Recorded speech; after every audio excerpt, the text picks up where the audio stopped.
Sanibonani guys, igama Nqobela Ntusela Masubela eNingimbanga mhla ka-3 September. UZoleka bekade esefonini ezama phela ukuthola ku-Titus ukuthi ngabe kuhamba kanjani ngedivosi yakhe benoHlathi. Ushilo ukuthi eyi cha ngiyazama impela angihleli deke kukhona engikuzamayo. Wathi phuthuma ndoda, kumele ngithole ukuthi kwenzakalani, maphi amaluphu enziwatholayo. Ngena nje noma ikephi la uhlofe mawuhlofa kodwa uthole ukuthi ngempela ikuphi la esingasizakala khona. Akumelanga le ndoda ithole imali yami. Nangempela uTitus uthembise ukuthi uphezu kwakho nje konke lokhu uyakulungisa, uZoleka makamusa ukukhathazeka.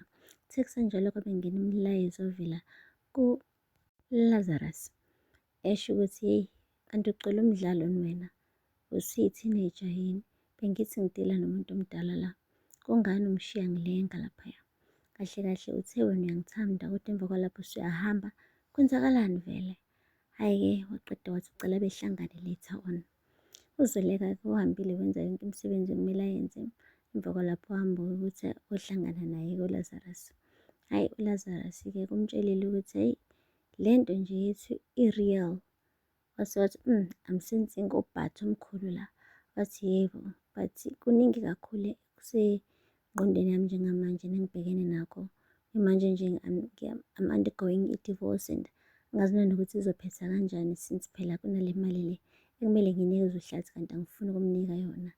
And futhi enye into engiyibonile ukuthi ngisheshe nje ngaxambukela kwi-relationship, yabona nje angakahilishi kahle, angakadili kahle nale nto le ngingedwa. Angifuni ekugcineni ebese kulimala i-relationship yethu yobungani kanye ne-relationship esinayo la emsebenzini ezabasebenzi. Hhayi-ke guys, uLazarus umtshelile ukuthi lalela, konke oza nako mina ngizokuthatha, nanoma yini oyidingayo kumina ngizokunika. Muse ukushawa uvalo ngikhona, ngicela nje ukuthi siqhubeke siyenze le nto. Nangampela-ke guys kuvumile. UZoleka kukhombisa kona phela ukuthi uyamthemba uLazarus, uyabona ukuthi akafani nhlobo nomyeni wakhe lo afuna ukumdivosa uHlathi. Noma belukhona-ke uvalo kodwa oluncane oluyinhlansana, kodwa-ke bethemba ukuthi hhayi uLazarus uzomphatha kahle, angeke aze amenze azizwe sengathi mncinyana nokuthi akabalulekile neze kuloya mshado loya wakhe benoHlathi ekade ezizwa ngakhona. Ngapha-ke guys, uke wafika-ke futhi uThulani umfowabo kaHlathi, uyena uHlathi ezomnikeza phela i-advice mayelana nesimo sempilo yakhe njengamanje. Ushilo wathi eyi yazi kodwa-ke uThumeka uyintokazi ngampela, uyalishaya ibhodwe futhi unayo i-taste. Yazi bengindindazi kalokho ukuthi ukuhamba kwami apha ngizothi mengibuya ngifice ikhishi lihle kangaka, kufakwe ngisho ifenisha entsha. Washo uThulani ukuthi yabona-ke loyana bafo unkosikazi.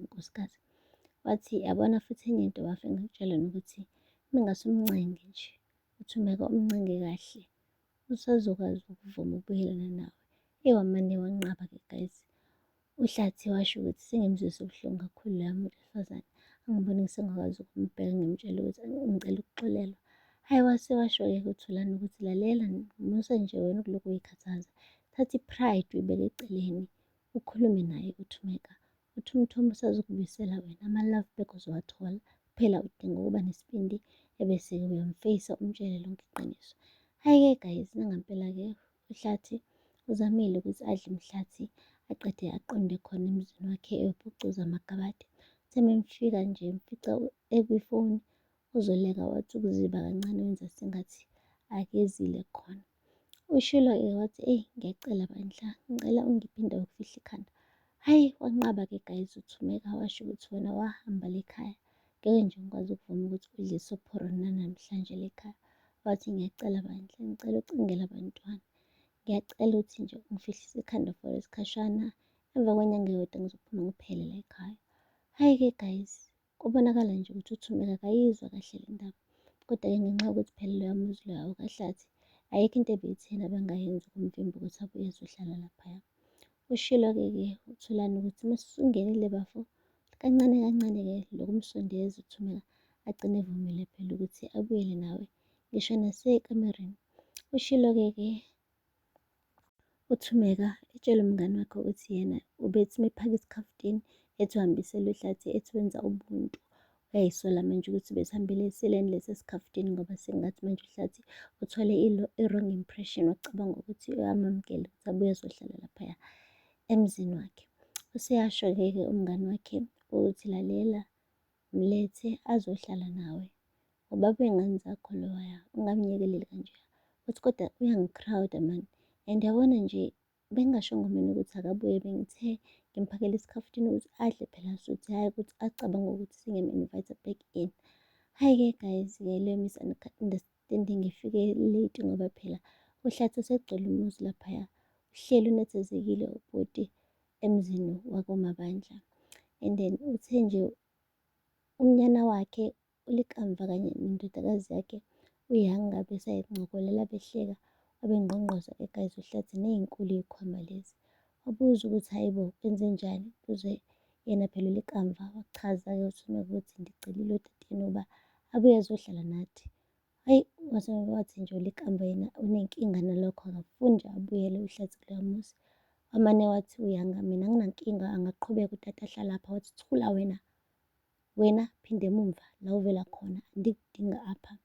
Hey guys, kwamuncu nje, kwamuncu kakhulu endlini. Kodwa-ke ekugcineni kosuku-ke ngenxa yokuthi umuzi vele ukaHlathi, hhayi akabanga nawo amandla kumvimbo ulikamva ngoba phela vele ekugcineni kosuku umuzi loya umuzi wakhe uHlathi. uHlathi-ke guys uyi-smooth criminal cause ngisho noma kuthiwa-ke bamkhuluma kabi, usemane nje wakwazi ukuy'fundisa ukuthula nje, avale umlomo abese-ke eyabekezela.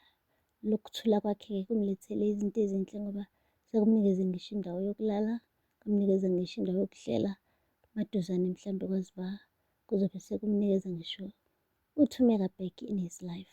But anyway, sizothula sibone ukuthi kuyophetha kanjani. Okuwesi kakhulu-ke guys ukuthi noThumeka usezibona ele phela phezulu, uyasebenza manje uzenzela imali yakhe.